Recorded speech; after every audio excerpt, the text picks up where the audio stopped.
Hello dear, इस video में हम लोग जनरल टर्म ऑफ सीक्वेंस को डिस्कस करने वाले हैं। ठीक है, सीक्वेंस का जनरल टर्म सबसे पहले, उसके बाद जाकर के एपिक का जनरल टर्म को हम लोग देखेंगे। ठीक, तो सबसे पहले जनरल टर्म ऑफ सीक्वेंस को अगर हम बात करें तो यहाँ पर जो है अगर हम लिखे कुछ एक सीक्वेंस को पहले हम लिख लेते हैं यहाँ पर। ठीक है, जैसे कि 1 2 4 6 8 10, बस ये रहा एक सीक्वेंस। ठीक है, अब इसमें जो है इसको क्या बोलते हैं, फर्स्ट टर्म। ठीक है, टर्म को जो है हम लोग यहाँ पर रिप्रेजेंट करते हैं। फर्स्ट टर्म को A1 से, सेकेंड टर्म को A2 से, थर्ड टर्म को A3 से, फोर्थ टर्म को A4 से, फिफ्थ टर्म को A5 से, डॉट डॉट इस तरह से। अब हम कहाँ तक जाएंगे तो n तक जाएंगे। ठीक है, उसको हम लोग क्या बोलेंगे, nth टर्म बोलेंगे। या फिर कोई बुक जो है इस चीज़ को लिखता है कुछ ऐसे भी, T1 T2 करके। ठीक है, T1 term 1, term 2, term 3, term 4, term 5, sixth term, dot dot कहाँ तक जाएंगे, nth टर्म तक जाएंगे। ठीक है, यहीं से आपका बेसिक एकदम से क्लियर होगा। बच्चा जहाँ पर आगे चैप्टर में आप क्वेश्चन बनाइएगा वहां पर जो चीज डाउट आएगा वो चीज आपका यहीं क्लियर हो जाएगा अगर आप वीडियो को लास्ट तक देखते हैं तब।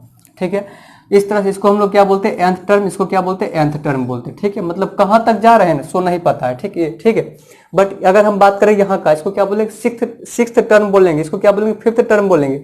बट ये एकदम से लास्ट वाला टर्म है, बट कौन सा टर्म है नहीं पता। बेसिक आपका यहीं से क्लियर होगा। ठीक है, एकदम से लास्ट वाला टर्म है, बट कौन सा टर्म है, कौन से जगह पर ये है लिखा हुआ, ठीक है, ये नहीं पता, इसलिए क्या बोल दिया, आपका nth टर्म है, nवां जगह है, nth टर्म है आपका ये। ठीक है, जो कि कौन सा टर्म, लास्ट टर्म है, लास्ट टर्म nth टर्म, आप यहीं से बेसिक क्लियर करिएगा। ठीक है, चलिएगा, ये आपका क्या कहलाया, यहाँ से आपका ये टर्म कहलाया इस तरह से।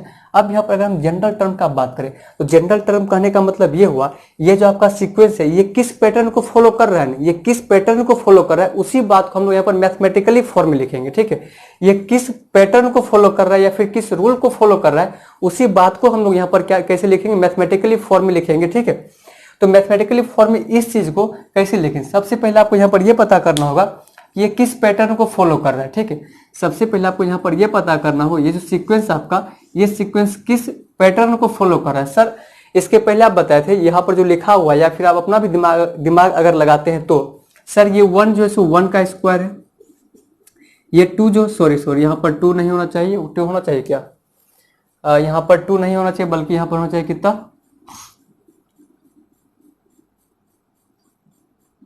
ऐसा करते हैं, इसको चेंज करते हैं। ठीक है, यहाँ पर जो आपका होना चाहिए क्या सब, 1, उसके बाद 4 9 16 25, ये चीज था क्या ना।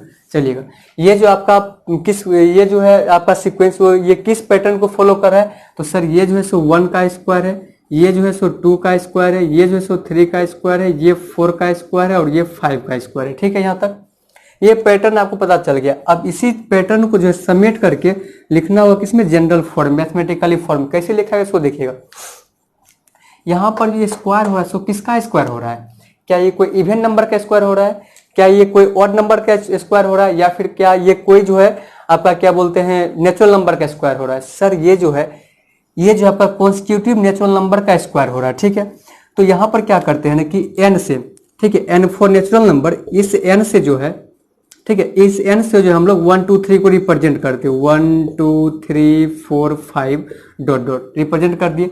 बट ये जो सीक्वेंस आपका है, ये किसको फॉलो कर रहा है, n स्क्वायर को। किसको फॉलो कर रहा है आपका, n स्क्वायर को।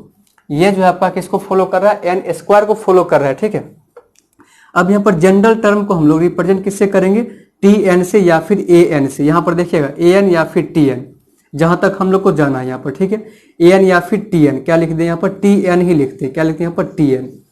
कहने का मतलब ये हुआ कि ये जो आपका सीक्वेंस है so tn equal to n square, यानी कि n स्क्वायर पैटर्न को ये फॉलो कर रहा है, n इक्वल टू 1 2 3 4 5।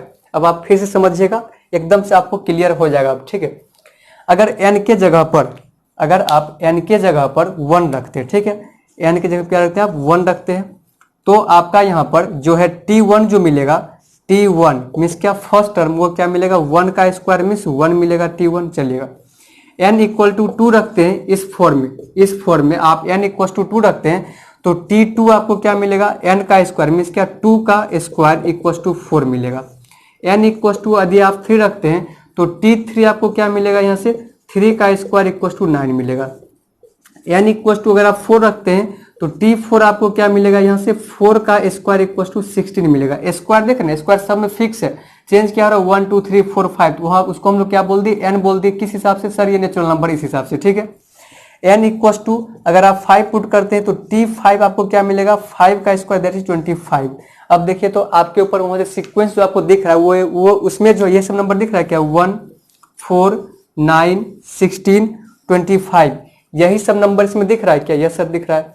तो फाइनली जो हम लोग इस सीक्वेंस को जो हम लोग इस सीक्वेंस का जो जनरल टर्म होगा सो क्या होगा, Tn equal to n square. इस सीक्वेंस का जनरल टर्म क्या हो जाएगा, Tn equal to n square. अब यहाँ से पता है क्वेश्चन आगे आपको कैसा मिलेगा, डायरेक्ट यहाँ से आपसे ये पूछ लिया जाएगा, डायरेक्ट अगर सीक्वेंस ऐसे लिख दिया जाए यहाँ तक और डॉट डॉट देकर छोड़ दिया जाए और पूछ लिया जाए यहाँ से क्या कि बताइएगा अगर ये फर्स्ट टर्म है, सेकेंड टर्म है और ये थर्ड टर्म है, फोर्थ टर्म है, फिफ्थ टर्म है, तो आपसे पूछ लिया जाएगा ना कि 50th टर्म क्या होगा, ठीक है, 50वां टर्म क्या होगा। अब क्या आप बैठ कर आप यहाँ लिखते रहिएगा, स्क्वायर करते रहिएगा जी, नहीं। तो इस चीज को पता करने के लिए हम लोग को क्या चाहिए, यहाँ पर जनरल टर्म पता होना चाहिए। क्या पता होना चाहिए, सीक्वेंस का बात कर, सीक्वेंस में क्या पता होना चाहिए, जनरल टर्म पता होना चाहिए। तो जनरल टर्म क्या मिलेगा आपको, Tn equal to n square. N का वैल्यू क्या है, जगह कौन सा है, 50वां जगह है, ठीक है, 50th आपका पहले से यहाँ पर, ठीक है।